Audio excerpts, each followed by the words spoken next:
요나서 3장 6절부터 10절까지 한 목소리로 읽겠습니다. 그 일이 니느웨 왕에게 들리매 왕이 보좌에서 일어나 왕복을 벗고 굵은 베옷을 입고 제2에 앉으니라. 왕과 그의 대신들이 조서를 내려 니느웨에 선포하여 이르되 사람이나 짐승이나 소떼나 양떼나 아무것도 이외되지 말지니 곧 먹지도 말 것이요 물도 마시지 말 것이며 사람이든지 짐승이든지 다 굵은 베옷을 입을 것이요 힘써 하나님께 부르짖을 것이며 각기 악한 길과 손으로 행한 강포에서 떠날 것이라. 하나님이 뜻을 돌이키시고 그 진노를 그치사 우리가 멸망하지 않게 하시리라. 그렇지 않을 줄을 누가 알겠느냐 한지라. 하나님이 그들을 행한 것 곧 그 악한 길에서 돌이켜 떠난 것을 보시고 하나님의 뜻을 돌이키사 그들에게 내리리라고 말씀하신 재앙을 내리지 아니하시니라. 아멘.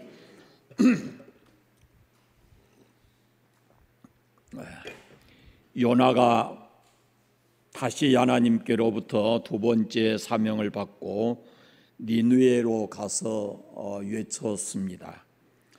40일이 지나면 니느웨가 무너지리라 그랬어요.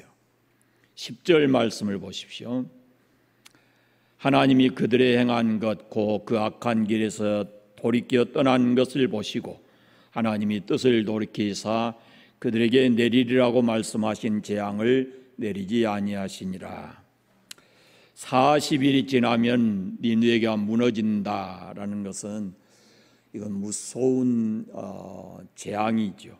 재앙의 말씀인데 그런데 하나님께서 그 재앙을 내리지 않으셨어요. 10절에 보시면 하나님께서 뜻을 돌이키셨다라고 말씀합니다. 그럼 하나님께서 무엇이 그들이 어떻게 했길래 하나님께서 뜻을 돌이키셨냐라는 겁니다. 10절 시작 부분에 이런 말씀이 있습니다. 하나님이 그들의 행한 것 곧 그 악한 길에서 돌이켜 떠난 것을 보시고 하나님께서 뜻을 돌이키신 데는 그만한 이유가 있었는데요. 니느웨 사람들이 그들의 행한 것 곧 악한 길에서 돌이켜 떠난 것입니다. 하나님께서 그것을 보셨어요. 그리고 뜻을 돌이키셔서 재앙을 내리지 않으셨다라고 말씀을 합니다. 1장 2절을 보시면 하나님께서 니느웨 성의 악이 내 앞에 상달하였다라고 말씀하셨어요. 그러나 하나님은 그 악에 대해서 바로 심판하지 않으시고 가기 싫어하는 요나를 거기에 보내서 40일이 지나면 이 성이 망한다라고 하나님의 뜻을 전했습니다.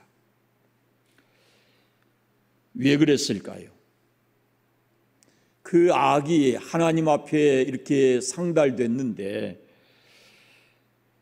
왜 하나님께서 즉각 심판하지 않으시고 이 가기 싫어하는 요나를 두 번씩이나 이렇게 힘들게 하면서 그 니느웨 성에 보내서 이 하나님의 말씀을 선포하도록 했을까요?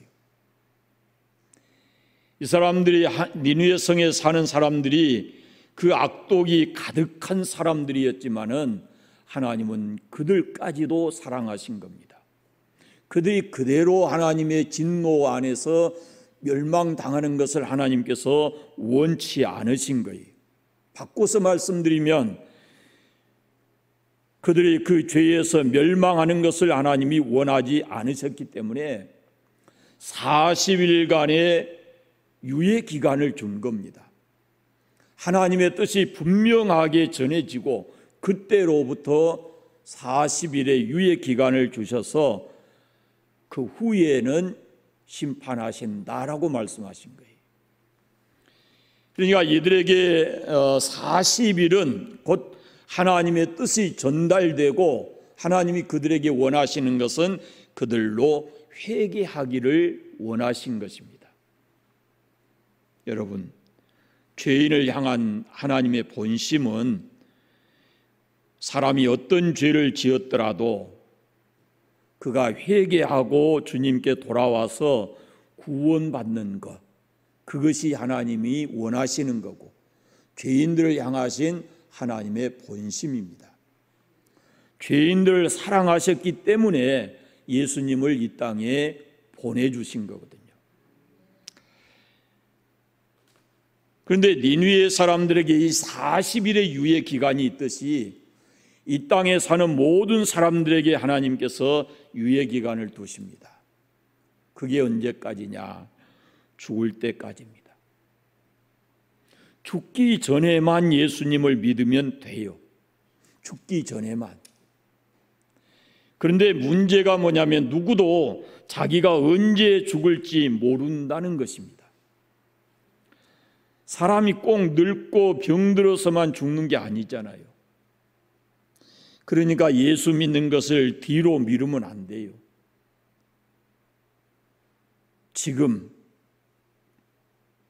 믿어야 되고 주의 일도 나중에 다음에 좀 어떤 상황이 변화되면 내가 주의 일을 해야 되겠다, 잘 믿어야 되겠다 이런 생각하는 것도 그것도 옳지 않아요. 지금 잘 믿어야 되고 지금 봉사하고 살아야 하는 것입니다. 오늘은 이 회개라는 부분에 대해서 좀 말씀을 드리려고 합니다. 한국 교인들이 듣기 싫어하는 설교 중에 하나가 죄에 관한 설교고 회개에 관한 설교고 11조에 관한 설교, 헌금에 관한 설교고 그렇습니다. 그럼에도 이것은 우리 신앙에 너무도 중요한 사실이거든요. 회개라는 것은 입술의 자백으로 끝나는 것이 아닙니다. 물론 자백이 있어야 합니다. 요한일서 1장 9절에 보면은 만일 우리가 우리의 죄를 자백하면 그는 미쁘시고 우러사 우리 죄를 사하시며 우리를 모든 불의에서 깨끗하게 하실 것이요 그랬습니다. 그러니까 입술로 자기 죄를 자백해야 합니다. 그런데 회개라는 이 헬라 말이나 이 히브리어의 본 뜻은 돌이킨다는 뜻이에요. 돌이킨다. 입으로 말하는 것이 아니라 행실로 돌이킨다라는 것입니다. 죄를 버리고 죄의 길에서, 악을 버리고 악한 길에서 돌이키는 것이 그것이 회개입니다. 그래서 오늘 본문 10절에도 보면은 하나님이 그들의 행한 것 곧 그 악한 길에서 돌이켜 떠난 것을 보시고 그렇게 말씀해요. 역대하 7장에 보면은 내 이름으로 일컫는 내 백성이 그들의 악한 길에서 떠나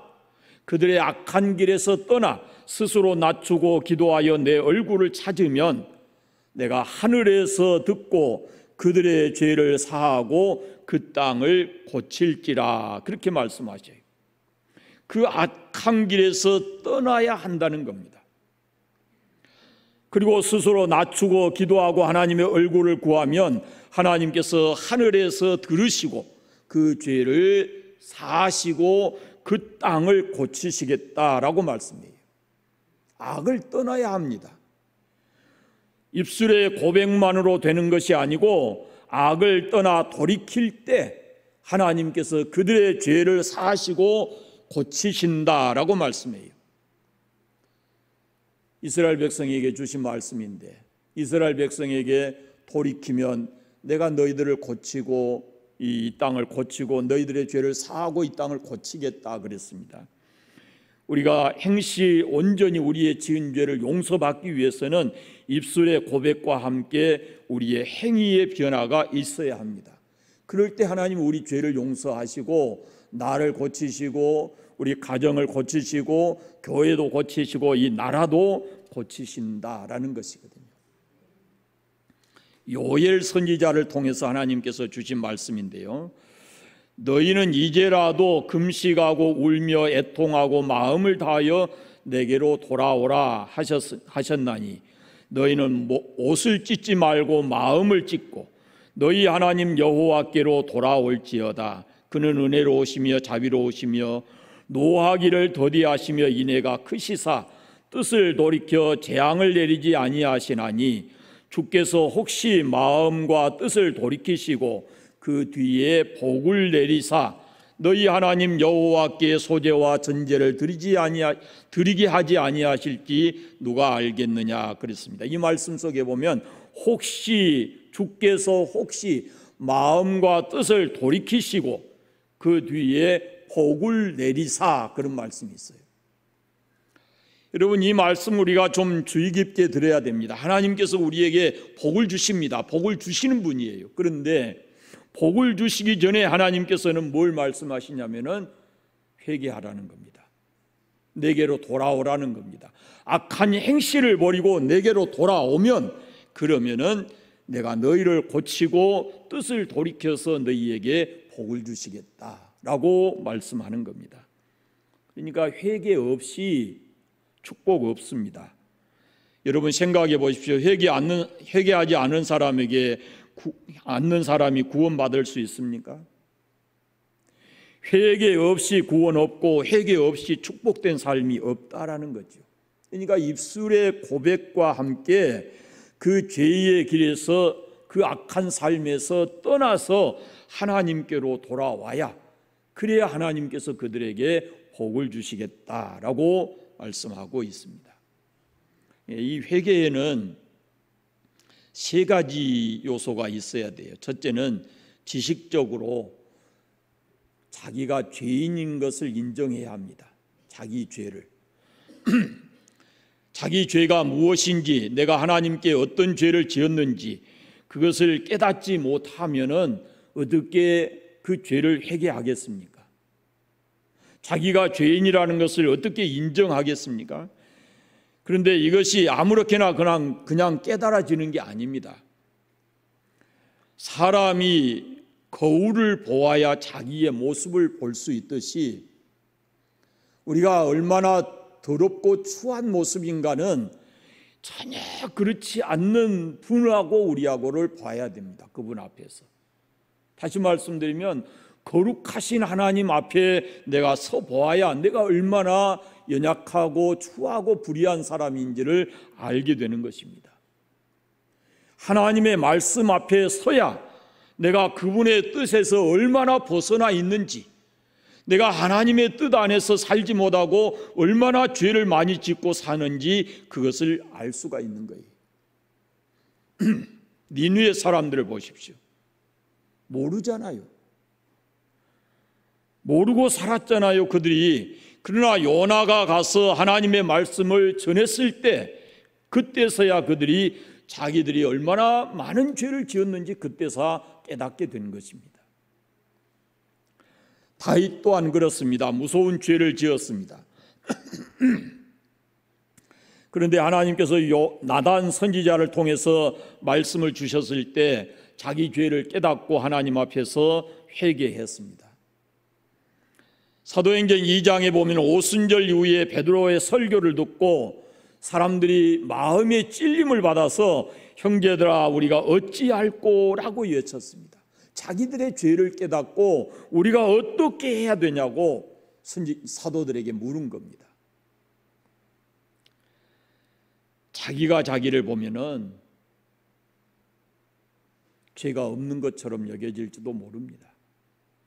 그러나 하나님 말씀 앞에 우리가 서게 되면 내가 얼마나 하나님의 길에서 벗어나 있는지, 거룩하신 하나님 앞에 내가 얼마나 추하고 더러운 죄인인지 우리의 죄가 그대로 다 드러나게 되어 있다라는 말씀입니다. 우리가 얼마나 무서운 죄인인지를 말씀을 통해서야 알 수가 있습니다. 그러니까 죄를 회개하기 위해서는 먼저 자기가 죄인인 것을, 자기가 지은 죄를 인정을 해야 되는데 그것은 곧 말씀 앞에 자기를 세워야 알 수 있다는 겁니다. 그 지식적으로 이제 깨달아지는 거죠. 두 번째는 그 죄를 입술로 고백하는 겁니다. 이것은 감정적인 문제입니다. 사람들이 자기 죄를 고백하는 것을 보면은 참으로 다양합니다. 죄를 회개하는 것도요, 성격대로 하는 것 같아요. 성격대로. 요즘은 좀 보기 힘든 상황이 됐는데요, 젊은 시절에 그 기도원 같은 데 이렇게 가서 보면은 자기 죄를 회개하는 모습이 아주 다양해요. 그냥 어떤 사람은 이 가슴을 치고 쥐어 뜯어가면서 주여 주여 하고 소리를 지르면서 그렇게 회개하는 사람이 있고, 어떤 사람은 제자리에 앉아서 못하고 벌떡벌떡 엉덩이를 뛰면서 그냥 훌쩍훌쩍 뛰면서 그렇게 회개하는 사람도 있고, 또 어떤 사람은 가만히 점잖하게 앉아서 그냥 두 눈에서 달굣돈 같은 눈물만 주르륵 흐르는 사람도 있고, 여러 모습들이거든요. 그런데 여러분, 남자가 회개할 때 더 심하겠습니까? 여자가 회개할 때 더 심하겠습니까? 네? 여자들이 회개할 때 훨씬 더 감정적입니다. 잘 울잖아요.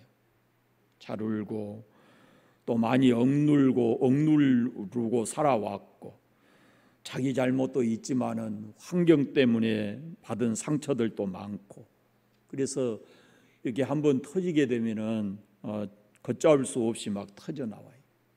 그런데 여러분, 진짜 남자가 회개하게 되면요, 여자는 아무것도 아니에요. 남자가 회개하게 되면은 진짜 여자는 아무것도 아니에요. 왜 그럴까요? 왜? 못된 짓을 더 많이 하잖아요, 남자가. 부모님 속도 더 많이 썩혀드리고,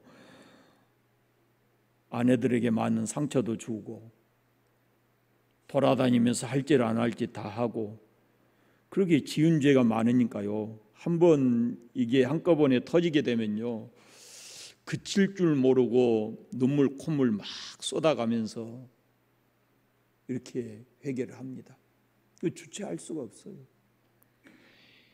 옛부터 그러잖아요. 남자는 평생 3번 울어야 된다고. 그래 많이 참 남자들이 억제하고 살거든요. 그래 잘 안 울어요. 사실은 그러고 남자가 감성적이기보다 이성적이거든요. 그래서 잘 안 웁니다. 그런데 죄를 깨닫고 성령이 역사하게 되면 눈물이 쏟아져 나오기 시작하는데 끝이 없이 웁니다. 끝이 없이. 여러분, 다윗이 왕이거든요. 왕인데 이 사람이 자기 죄를 깨닫게 됐을 때 얼마나 밤새 울었으면 침상을 띄울 만큼 울었다, 이런 표현을 하겠습니까? 요를 적시면서. 저는 하룻밤을 찬송 한 곡을 부르면서 통회하며 눈물을 흘렸던 때가 생각납니다. 울어도 못하네, 힘써도 못하네, 참아도 못하네, 믿어야 하겠네 라는 이 찬송을 부르면서 광주 동명동교회 최기채 목사님이 심호하셨을 때인데, 그 교회에서 제가 밤을 새워가면서 이 찬송을 부르면서 회개를 했습니다.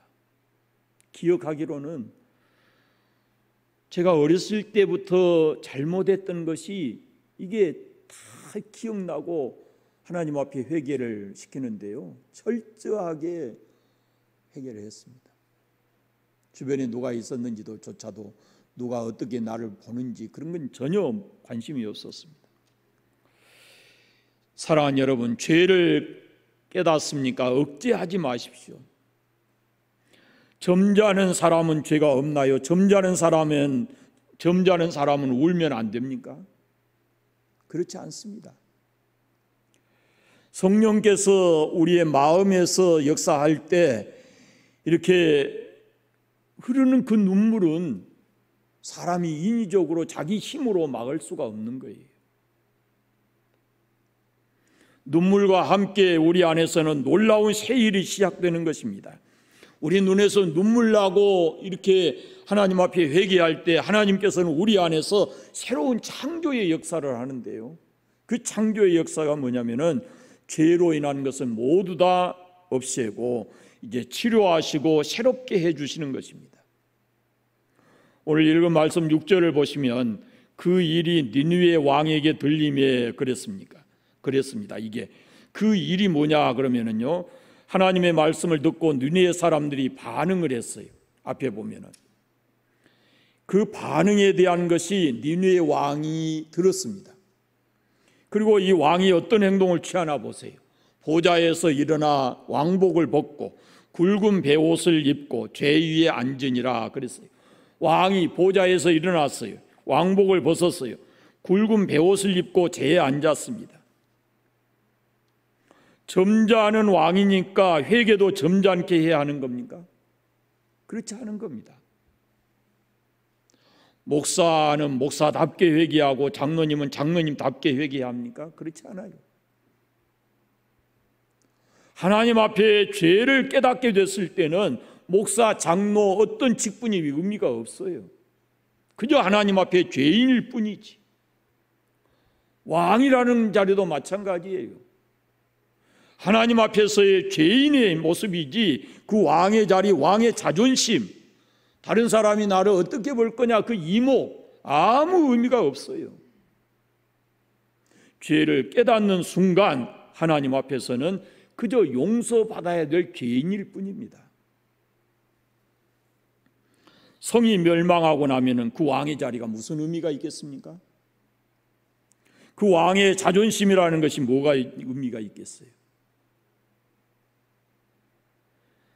다른 사람 이목 생각하다가 멸망당하면은 그것처럼 안타까운 일이 어디 있겠습니까? 니느웨 왕은 왕의 보좌에서 내려왔습니다. 왕의 자존심을 버렸습니다. 그리고 회개했습니다. 온 나라에 금식을 선포하고 여호와께 부르짖으며 악한 길에서 또 악한 일을 행한 그것을 떠나서 이렇게 다 하나님 앞에 회개하도록 그렇게 왕이 조서를 내렸습니다. 그래야 자기도 살고 니느웨 성도 살 수 있기 때문에 그렇게 왕이 조치를 한 겁니다. 사랑하는 여러분, 우리의 자리가 그렇게 중요합니까? 자존심이 그렇게 중요한 것입니까? 하나님 앞에서 우리가 진정으로 회개할 수 있어야 합니다. 이 본문에서 한 가지 생각할 것은 회개할 때 반드시 금식해야 되는 것은 아닙니다. 구약성경에 보면은 되게 많은 회개를 할 때는 사람들이 금식을 했어요. 금식하는 것은 그 본인이 이제 하나님 앞에 얼마나 철저하게 그 죄를 회개하는가와 상관이 있는데 모든 사람이 반드시 금식해야 되는 것은 아닙니다. 또 굵은 베옷을 입고 잿더미에 앉는다는 것도 그것도 회개라는 의미를 가지고 있는데 그런데 반드시 그렇게 할 필요가 없습니다.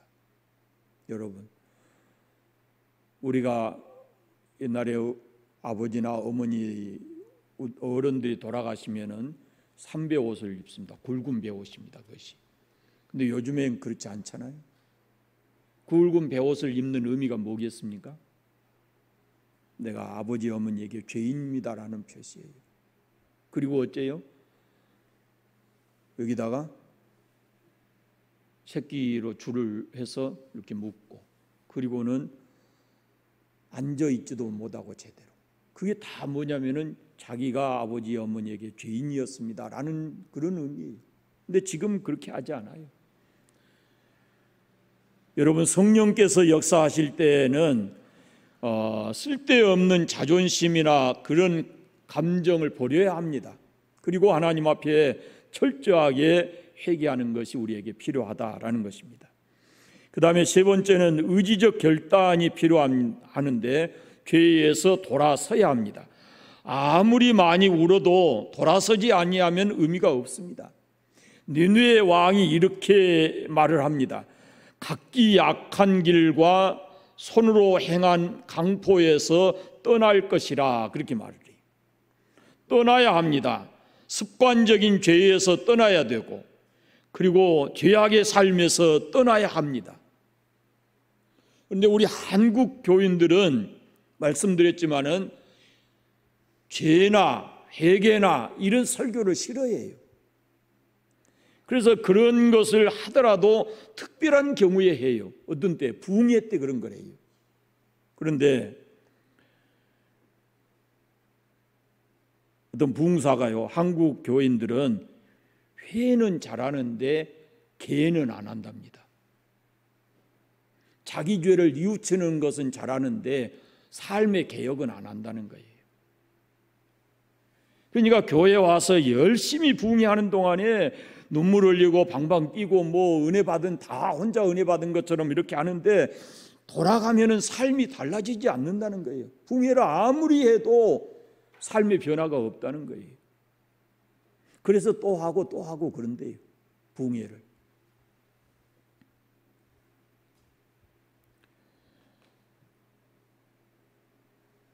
떠나는데 약하다 그 말입니다. 그래서 부흥회 할 때는 잘 울고 끝나면 다시 옛생활로 돌아가고, 그것이 한국교회의 성도들이랍니다. 결단하지를 않는다는 거예요. 삶을 바꾸지를 않는다는 거예요. 그런데 일어나야 합니다. 죄의 길에서 떠나야 합니다. 그것이 참된 회개입니다. 그 악한 길에서 떠날 때 하나님께서 우리의 기도를 들으시고 우리를 고치시고 우리를 새롭게 하시는 겁니다. 요한복음 8장에 가늠하다 현장에서 붙들려온 여인에게 예수님께서 이렇게 말씀해요. 나도 너를 정죄하지 아니하노니 가서 다시는 죄를 범하지 말라. 너 지금 살고 있는 이 삶에서 돌이켜 살아라 그 말이에요.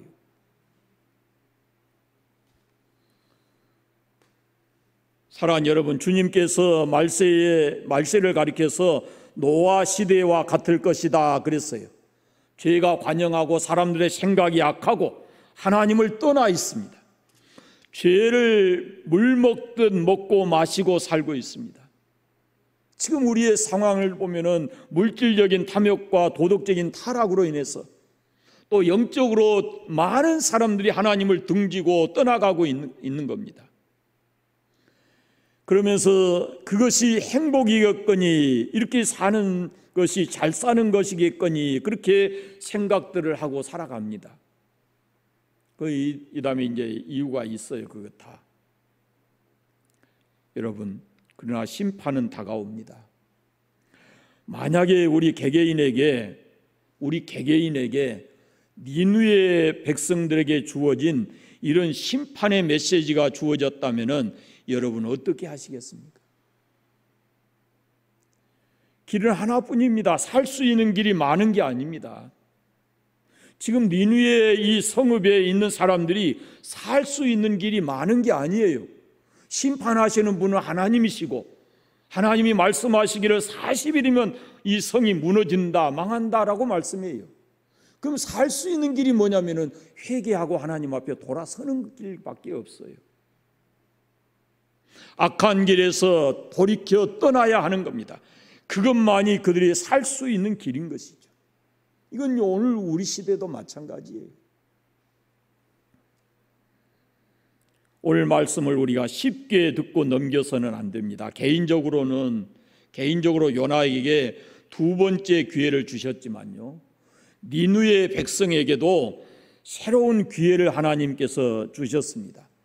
새롭게 살아갈 수 있는 길을 주신 거예요. 개인이든 나라든 새로워질 수 있는 길은 한 길밖에 없어요. 요나 개인은 하나님의 뜻을 거역하고 도망가다가 물고기 뱃속에서 회개했고, 다행히도 니느웨 사람들은 요나 선지자의 말을 한번 듣고 그들이 회개하는 길로 돌아섰어요. 돌이켰어요.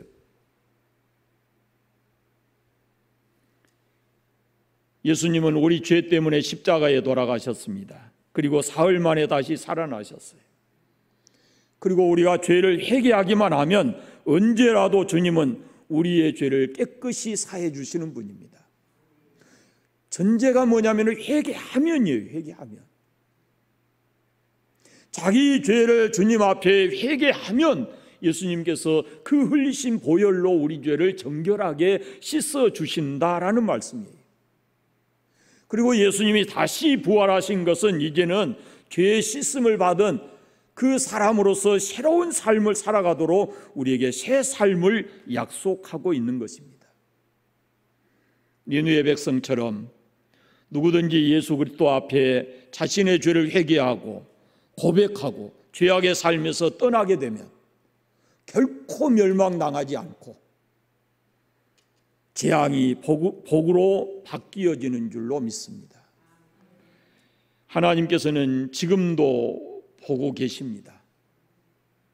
누가 그 행한 악한 길에서 돌이켜 떠나는가, 그것을 지켜보고 계시는 분이 바로 하나님이십니다. 그리고 회개할 때 뜻을 돌이키시고 하나님께서는 그 죄에 대해서는 용서하시고 회개한 이후로 그에게 복을 주신다라는 말씀입니다. 여러분, 오늘 이 시간 우리 자신을 다시 한번 돌아볼 수 있는 기회가 되시기를 바랍니다. 아직 떠나야 할 곳에 머물러 계시지 않습니까? 자리, 자존심, 다른 사람 이목, 그것 때문에 마땅히 떠나야 되고 마땅히 버려야 될 것인데 그것을 버리지 못하고 떠나지 못하고 계시지 않습니까? 하나님 분명히 우리에게 복을 주시겠다고 부르시고 우리를 하나님 자녀 삼으셨는데 니느웨 왕처럼 내려와야 됩니다. 니느웨 왕처럼 벗어버려야 됩니다. 주위 사람 이목 생각하지 마시고 하나님 앞에서 성령이 우리 안에 역사하시고 깨닫게 하시는 대로 철저하게 회개하셔야, 그래야만 그 이후로 약속된 하나님의 축복이 우리의 삶에 찾아오게 될 것입니다. 만약 내게 두 번째 다시 주어진 기회로 지금 살고 있다면 하나님 앞에 부끄럽지 않게 살아야 합니다. 전 설교 오늘 이 마지막 말씀이 제 자신에게 한 설교이고 여러분도 꼭 이 말씀을 귀를 기울여 들으셔야 합니다. 만약 내게 다시 주어진 기회로 지금 살고 있다면, 근데 우리는 다 지금 두 번째 기회를 살고 있는 거예요. 이전에 그리스도 밖에 있었을 때 우리의 삶은 영원한 멸망이고, 감사하게도 이제 예수 그리스도 안에 들어와 우리가 지금 살고 있는 거거든요. 그게 두 번째 삶이에요. 그러면은 여기서 여기 들어오는 이 과정 속에 우리가 아직 이때에 살았던 그 삶을 벗어버리지 못하고 그대로 가지고 들어와 있다면은 여기 와 있어도 하나님의 은혜를 온전히 경험 못하는 겁니다. 그래서 건너오는 과정 속에 십자가를 거쳐야 되고 예수 그리스도의 십자가의 은혜를 힘입어서 그 죄를 완전히 벗어버리고 들어와야 우리가 하나님 앞에 부끄럽지 않고 그리고 하나님 주신 은혜와 복을 누리고 살아가게 된다라는 것입니다. 한번 진지하게 하나님 앞에 나를 세워보시고 십자가의 은혜를 내가 지금 힘입고 살아가는지 그것을 한 번 더 깊이 생각하시는 그런 삶이 되시기를 바랍니다. 기도하겠습니다. 하나님 아버지 감사합니다. 요나서를 통해서 주신 말씀을 함께 나누었습니다. 우리에게 말씀하시고자 하시는 주의 뜻이 무엇인지 우리 개개인에게 성령으로 감동해 주셔서 우리의 삶이 하나님 앞에서 참으로 온전한 회개를 이루고 떳떳하게 하나님 앞에서 살아갈 수 있는 저희들 되게 해 주시기를 원하옵고 기도합니다. 떠나야 할 곳에 머뭇머뭇거리고 있지 않게 하시고 버려야 될 것을 버리지 못하고 움켜잡고 안타까운 삶을 살지 않게 해주시고 하나님 앞에서 참으로 있어야 할 자리, 벗어버려야 할 것을 다 벗어버리고 하나님 앞에 떳떳하게 살아가는 저희들 되게 해주시기를 원하옵고 기도합니다. 성령 하나님, 우리의 모든 삶 속에 함께 계셔서 하나님이 원하시는 삶이 무엇인지 우리가 바르게 살아가도록 하나님께 성령께서 역사하시고 함께하여 주옵소서. 삶의 현장에 돌아가서도 언제나 부끄럽지 않게 살아가도록 성령 하나님 우리를 인도하시고 다스려 주시기를 간절히 원하옵고 예수님의 이름으로 기도드립니다. 아멘.